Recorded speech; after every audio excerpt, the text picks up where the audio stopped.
You're watching the latest edition of the Wellness Hour, the leader in medical news and information. I'm Randy Alvarez. My first guest is Dr. Elliot Lander. Dr. Lander is a board-certified urologist, fellow of the American College of Surgeons. Dr. Lander has experience with cosmetic and pelvic floor reconstructive surgery. He is here today to discuss laser vaginal rejuvenation. Dr. Lander, welcome on the program. Thanks, Randy. Thanks for having me. Now, before we get into today's topic, tell me a little bit about your practice. You have a well-established practice in Rancho Mirage, California. I've been a urologist for 22 years, and I've been in this valley for 11. And over the years, I've developed a special interest in pelvic floor reconstruction. I also have some unique experience with lasers in prostate and bladder surgery, and I was one of the early pioneers in the 1980s in the use of lasers in urology. Okay. So my interest in the use of lasers in pelvic floor surgery has evolved. What about your background, training? I grew up in Los Angeles, and I went to Occidental College, and I did my medical school training and my urology training at UC Irvine. Now, why does somebody become a urologist? Did you know right away this is what I like to do? Urology, at the time that I was searching for a future, I felt like urology embodied the future. We had access to new technologies. Use of microwaves, radio frequency, lasers were commonplace in urology. I saw some of the other fields stagnating, using some of the same technologies, same surgeries, same type of themes over and over again. And in urology, we were starting to develop new methods of minimally invasive surgery, including robotic and laparoscopic surgery. And there's a lot of variety. We take care of women, we took care of men, we took care of children, we took care of healthy people, infertility, cancer, all kinds of problems, erectile dysfunction. And so there was a lot of intellectual stimulation and a lot of choices, and I thought it would be a great fit. In my practice over the last 11 years, I've emphasized pelvic floor reconstruction. I've really enjoyed it. And what is that? I mean, it's for urinary incontinence? In many cases, it's for incontinence. There are major structural defects that women suffer from related to hormonal influence, genetics, childbearing, age. The pelvic floor weakens, and patients often form what we call pelvic floor hernias.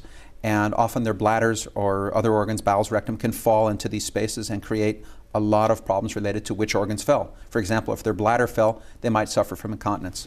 If their bowels fell, they might have pelvic pressure. If their rectum fell, they might have problems with, defecation. And those pelvic floor defects are repaired surgically by placing mesh, and there's various technologies for repairing them. You performed over 4,000 genital surgeries. Is that true?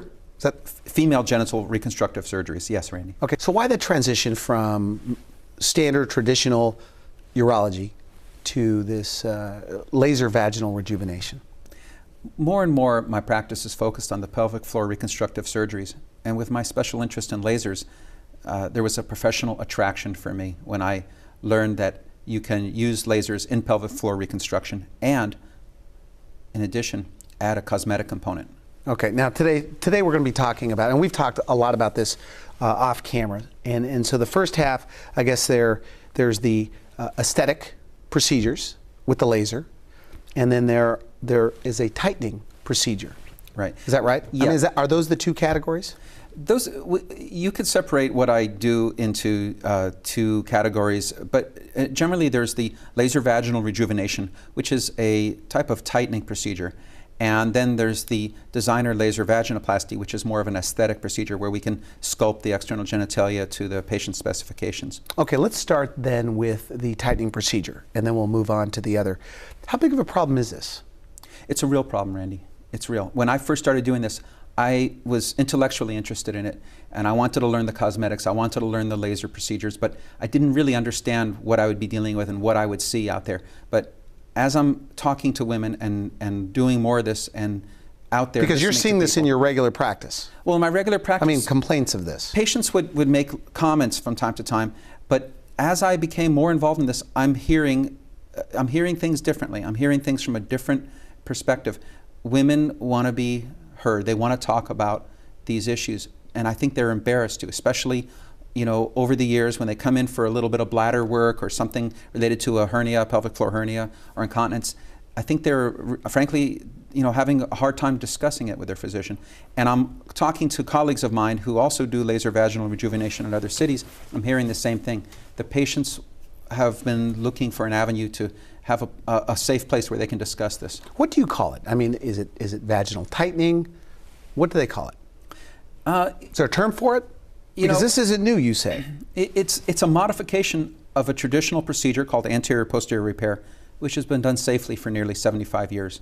Okay. What's new is the technology that's brought to it, the new laser technology, which makes it essentially bloodless surgery, cleaner surgery, fast healing, just more modern surgery, and some cosmetic techniques which were previously never really performed on that part of the body. They were always reserved for face and other areas of the body. And this marriage, this incorporation of all of these different types of different technologies creates really a new surgery.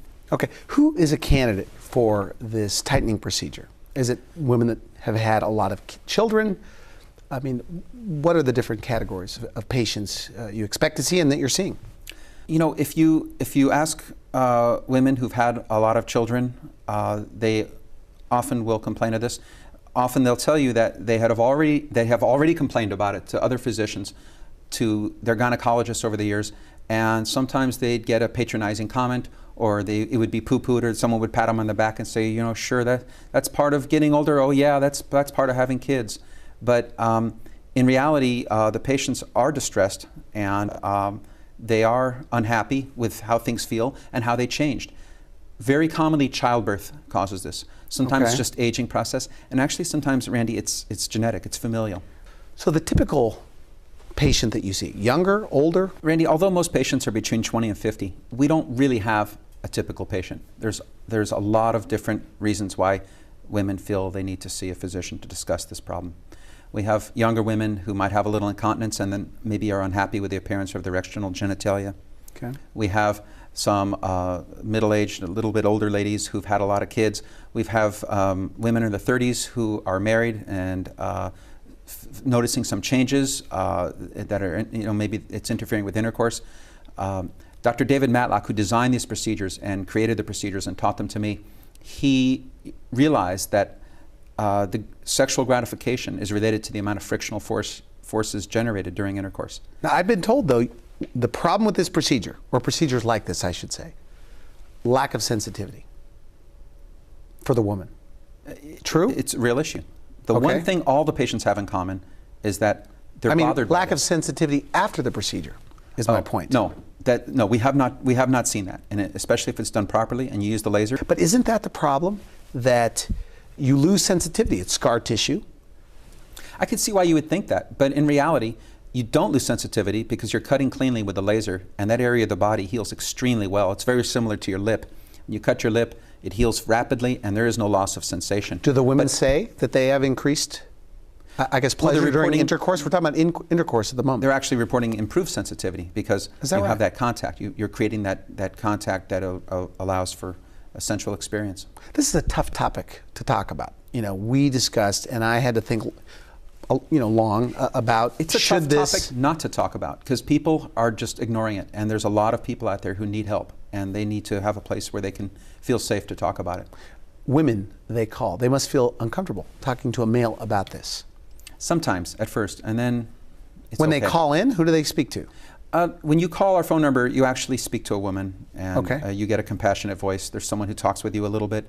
This is a very sensitive subject, vaginal tightening procedure. Do they want to talk to a man about this? At consultation, the women that I've seen are very happy to have someone who's willing to listen to them and address the issues, because these are real issues for them. These are issues, whether it's the aesthetic issues, which we'll talk a little bit more about in a few minutes, or some of the issues regarding vaginal relaxation, which is the loss of internal and external diameter and tone and muscle strength. Those issues are very real. They can cause a lot of pain and a loss of self-esteem for these patients. Now, the new procedure with the laser, why is this better than what you've done in the past? Well, now we've taken it to the next level. We're using a laser which causes nearly bloodless surgery, rapid healing, minimal pain, and excellent outcomes. And we use this diode laser in a very specific fashion to give you a better outcome. How was it done in the past, by the way? You know, there's a number of ways it was done, mostly with a scalpel, and it was traditionally a fairly bloody surgery.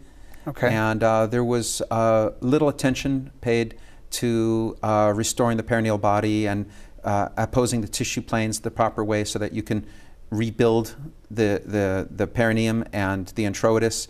And it was more functional without an eye towards cosmetics. Okay. And also, it was more just, you know, bring this tissue to that tissue and quickly whip stitch it together. A lot of the techniques originally were based on some of the repairs that were done after complex deliveries.